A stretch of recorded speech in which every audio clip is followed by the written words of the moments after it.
गणतंत्र की हत्या बंद करो। हाय हाय shame shame shame shame shame shame Amit Shah shame shame ऐसा चलो ऐसा चलो। এই ছবিগুলো দেখার পর একটাই কথা মনে আসছে, দেখ কেমন লাগে। এটা হচ্ছে কর্মফল, পাপের ফল, যেটা আমি বারবার আপনাদের বলি না, এটাই হচ্ছে সেই পাপের ফল। এই ছবিগুলো দেখে খুব ভালো লাগছে। কি ছবি দেখতে পাচ্ছি? আজকে আপনারা জানেন কলকাতা হাইকোর্টে বড় মামলা আছে। ইডি গেছে মমতা বন্দ্যোপাধ্যায়ের বিরুদ্ধে তাদের রেডে বাধা দেবার জন্য। সাংবিধানিক পদে থেকে একটি সংবিধান স্বীকৃত সংস্থার বিরুদ্ধে তাদের কাজে বাধা দেওয়ার বিরুদ্ধে মামলা। ইডি রেড করছিল, মমতা বন্দ্যোপাধ্যায় সেই রেডের মাঝখান থেকে ফাইল উড়িয়ে নিয়ে চলে আসছেন। রেড করলো ইডি, ফাইল নিয়ে পালালো দিদি। কত বড় অপরাধ! আইনজ্ঞদের সঙ্গে কথা বললাম, যারা আইনজীবী তাদের সঙ্গে কথা বললাম, 2 বছরের জেল হওয়া উচিত মমতা বন্দ্যোপাধ্যায়। 2 বছরের জেল। ইডির এই রেডে বাধা দেওয়ার জন্য আইন অনুযায়ী মমতা বন্দ্যোপাধ্যায় 2 বছরের জেল হওয়া উচিত। মমতা বন্দ্যোপাধ্যায় এর বিরুদ্ধে নামিয়ে দিয়েছেন গোটা তৃণমূল দলটাকে। সেই সমস্ত খবর আমি আপনাদের আপডেট আজকে সারা দিন ধরে দিতে থাকবো। কিন্তু আজকে দিনের শুরুতে সবচেয়ে বড় খবর, অমিত শাহ দপ্তরের সামনে বাঁদরামি দেখাতে গিয়েছিল তৃণমূলের সাংসদরা। যা হবার তাই হয়েছে। সব জায়গায় তো আর মমতা পুলিশ নেই, এখানে আছে দিল্লি পুলিশ, অমিত শাহের দিল্লি পুলিশ। প্রত্যেকটা সাংসদকে চ্যাংদোলা করে বাইরে পাঠিয়ে দিয়েছে। এই দৃশ্যটা দেখে খুব ভালো লাগছে, খুব ভালো লাগছে। এত আনন্দ লাগছে না, আনন্দ লাগছে এই কারণে নয় যে দিল্লি পুলিশ চ্যাংদোলা করে তৃণমূলীদের বাইরে বার করে দিয়েছে, এই জন্য আনন্দ লাগছে না। আনন্দ লাগছে এই কারণে যে এই দৃশ্যগুলো আমরা এই কলকাতার বুকে বিকাশ ভবনের সামনে দেখতে অভ্যস্ত হয়ে গেছিলাম। যাদের 26,000 শিক্ষকের চাকরি চলে গেছে, তাদের আন্দোলনের সময় আপনারা দেখেছেন কিভাবে আমাদের শিক্ষকদের, মহিলা পুরুষ নির্বিচারে মমতার পুলিশ চ্যাংদোলা করে প্রিজন ভ্যালে তুলত। যে সমস্ত বিরোধীরা আন্দোলন করেছে রাস্তায় নেমে, সেটা আশাকর্মী হোক, শিক্ষক হোক, ডিএর আন্দোলনকারী হোক, যারা যারা আন্দোলনে নেমেছে, আপনারা দেখেছেন মমতার পুলিশ কিভাবে নারী পুরুষ না দেখে চ্যাংদোলা করে প্রিজন ভ্যালে তুলেছে। মমতার পুলিশ তো মা কালীকেও প্রিজন ভ্যালে তুলে দিয়েছে, যেটা দেখেও বাংলার মানুষের শিক্ষা হয়নি। এই জন্য আজকে আনন্দ লাগছে। ঠিক যে জিনিসটা আমরা এই রাজ্যে দেখতে দেখতে অভ্যস্ত হয়ে গেছি, খারাপ লাগতো। আমাদের ছেলে মেয়ে তৃণমূলের চুরির জন্য যাদের চাকরি চলে গেছে, আশাকর্মী যারা এই বাংলার গ্রামে গ্রামে প্রেগনেন্ট মহিলাকে সাহায্য করেন, ছেলে মেয়ে যাতে নবজাতক যাতে ভূমিষ্ঠ হতে পারে তার জন্য সাহায্য করে, সেই আশাকর্মীরা মাতৃত্বকালীন ছুটি পায় না। কখনো ভেবে দেখেছেন কি নির্লজ্জ একটা নৃশংস সরকার চলছে? দিয়ে পারছে না।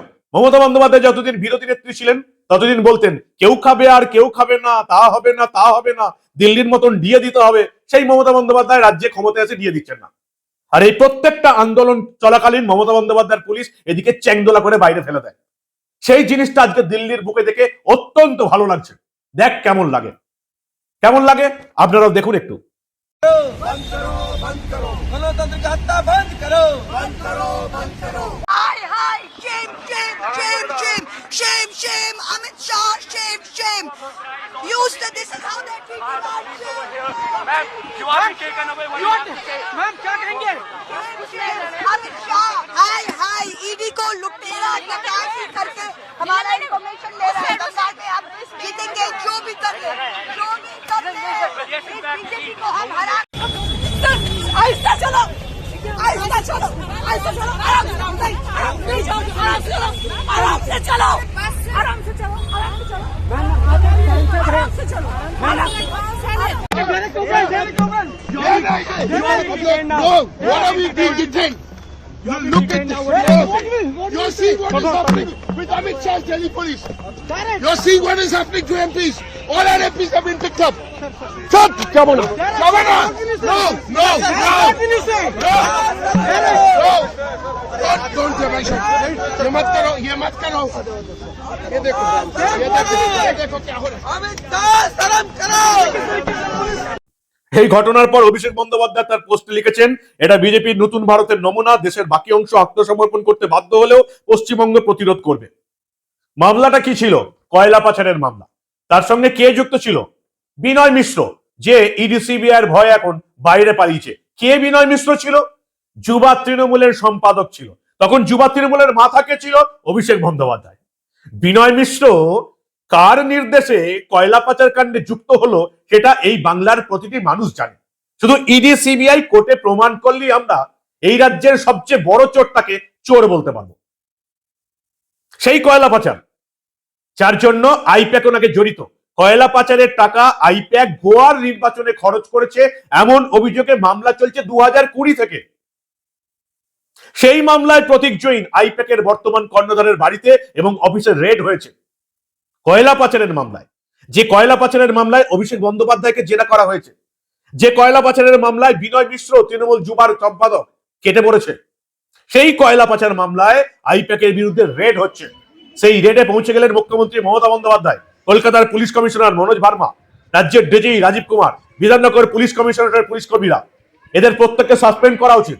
যে সমস্ত আইপিএসরা আছেন স্বরাষ্ট্র মন্ত্রকের উচিত তাদেরকে প্রত্যেকে শোকজ করা, রাজীব কুমারকে শোকজ করা, মনোজ ভার্মাকে শোকজ করা, বিধাননগর পুলিশ কমিশনারের যে সমস্ত আইপিএসরা পৌঁছে গেলেন তাদেরকে শোকজ করা।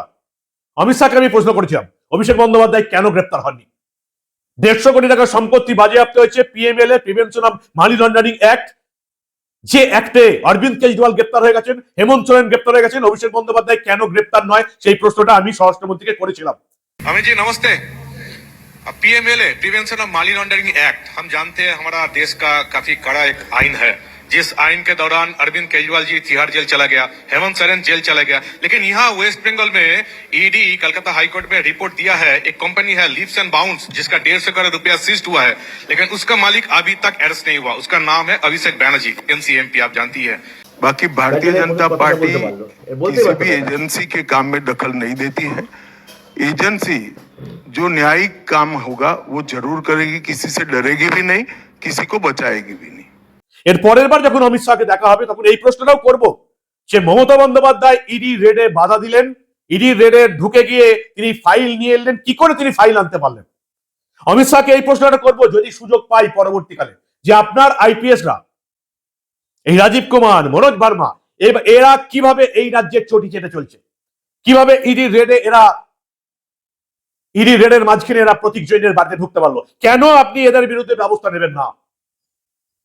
একটা সাংবিধানিক সংস্থা, দেশের গোয়েন্দা সংস্থা, তাদের যে রেড চলছে প্রতীক জৈনের বাড়িতে, সেখানে বাধা দিচ্ছে রাজীব কুমার, ডিজি, সিপি মনোজ ভার্মা, তাদের বিরুদ্ধে কি ব্যবস্থা নেওয়া উচিত? অমিত শাহকে প্রশ্ন করব পরের বার যখন দেখা হবে। ইডি আজকে হাইকোর্টে গেছে এবং আজকে দেখলাম অমিত শাহের দপ্তরের সামনে বিক্ষোভ শুরু হলো। কারা ছিলেন? ডেরেক ওব্রায়েন, মহুয়া মৈত্র, কীর্তি আজাদ, বাপি হালদার, শতাব্দী রায়, সাকেত গোগলে, প্রতিভা মন্ডল, শর্মিলা সরকারের মতন তৃণমূলের 8 জন সাংসদ হাজির হয়ে গেলেন প্রতিবাদ বিক্ষোভে। চ্যাংদোলা করে দিল্লির পুলিশ তাদেরকে বাইরে বের করে দিল। খুব ভালো লাগছে। এই রাজ্যের শিক্ষকদের চ্যাংদোলা করে বার করে দেয় মমতা পুলিশ, ডিএর আন্দোলনকারীদের চ্যাংদোলা করে বার করে দেয় মমতা পুলিশ, আশা কর্মীদের চ্যাংদোলা করে বার করে দেয় মমতার পুলিশ, সেই সাংসদদের চ্যাংদোলা করে আজকে দিল্লির বাজারে বার করে যাচ্ছে। অত্যন্ত ভালো লাগছে। কি বলছেন তারা? চলুন তাদের একটা বক্তব্য শুনে নিন। আমাদের লোকতান্ত্রিক অধিকার, আমরা ওখানে বসে কালকে রেডের প্রোটেস্ট করছিলাম। এরা দিল্লি পুলিশকে এনে আমাদের টেনে হিচড়ে কিভাবে বাসে করে অ্যারেস্ট করে নিয়ে যাচ্ছে। সারা বাংলার লোক, সারা ভারতবর্ষের লোক দেখুন, এদের বুকের পাটা নেই। আমি তো বলবো এরা বেগুনের বাচ্চা। এরা যদি বাঘের বাচ্চা দেখতে চান তো টিএমসি কে দেখুন। বিজেপি হলো বেগুনের বাচ্চা, টিএমসি হলো বাঘের বাচ্চা। দেখে যান আপনারা। বাংলা बंद करो, बंद करो, गणतंत्र की हत्या बंद करो, बंद करो, बंद करो। क्या करेंगे? What do you have to say? गणतंत्र का कॉन्ट्रैक्ट कर रहे हैं ना।